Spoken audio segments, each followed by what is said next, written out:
DMK के नेताओं की अगर यही हरकतें रहीं, गौमूत्र वाले राज्यों में नहीं, सांड वाले राज्यों में भी बीजेपी का परचम लहरा जाएगा। ये सब रावण के खानदान के लोग हैं। डीएमके के नेताओं की अगर यही हरकतें रहीं और सनातन धर्म के खिलाफ इसी तरह की बकवास वो करते रहे,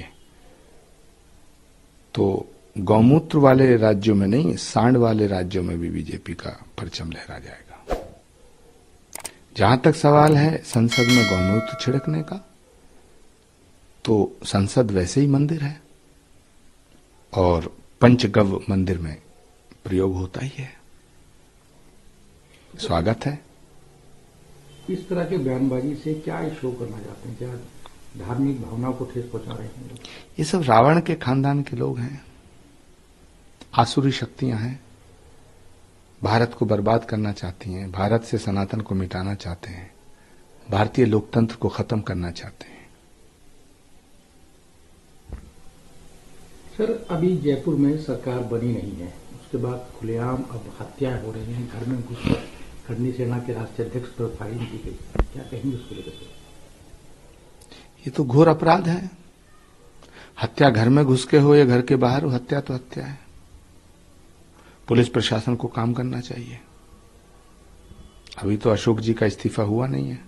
मैं अशोक गहलोत जी से कहूंगा कि जिन्होंने ये कुकर्म किया है उनके खिलाफ सख्त से सख्त कार्रवाई करें। अगर बात करें कांग्रेस की सरकार पहले की, तो वहां पर इतनी आपराधिक नहीं थी, लेकिन जैसे जैसे सरकार बदल रही है आपराधिक दिन पर दिन बढ़ते जा रहे हैं। नहीं, अपराध का सरकार से क्या लेना देना। कोई भी सरकार नहीं चाहती उसके राज्य में अपराध हो, लेकिन सरकार का जो ढीलापन है वो अपराधों को बढ़ावा देता है। अपराध अगर कांग्रेस के राज्य में हो तब भी अपराध है और बीजेपी के राज्य में हो तब भी अपराध है। तो अगर राजस्थान में अपराध हो रहा है तो बिल्कुल सरकार का फर्ज बनता है, सरकार का कर्तव्य बनता है। मैं घोर निंदा करता हूं इस तरह की हत्याओं की।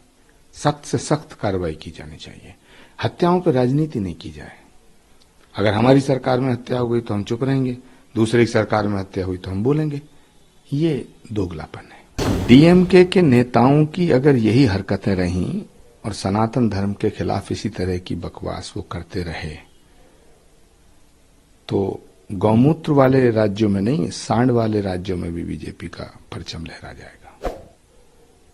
जहां तक सवाल है संसद में गौमूत्र छिड़कने का, तो संसद वैसे ही मंदिर है और पंचगव्य मंदिर में प्रयोग होता ही है।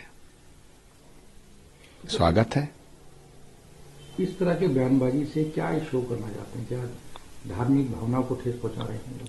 ये सब रावण के खानदान के लोग हैं, आसुरी शक्तियां हैं, भारत को बर्बाद करना चाहती हैं, भारत से सनातन को मिटाना चाहते हैं, भारतीय लोकतंत्र को खत्म करना चाहते हैं।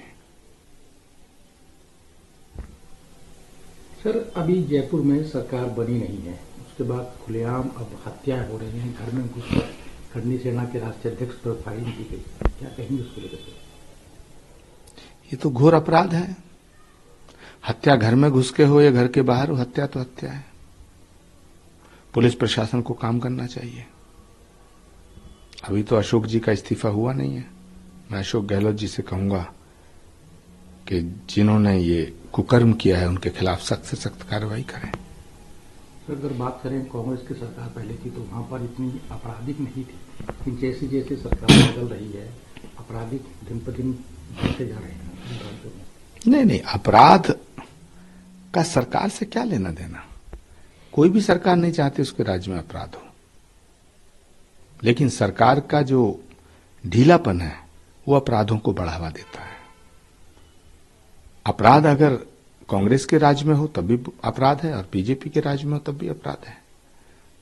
तो अगर राजस्थान में अपराध हो रहा है तो बिल्कुल सरकार का फर्ज बनता है, सरकार का कर्तव्य बनता है। मैं घोर निंदा करता हूं इस तरह की हत्याओं की। सख्त से सख्त कार्रवाई की जानी चाहिए। हत्याओं पर राजनीति नहीं की जाए। अगर हमारी सरकार में हत्या हो गई तो हम चुप रहेंगे, दूसरे की सरकार में हत्या हुई तो हम बोलेंगे। ये दोगलापन है।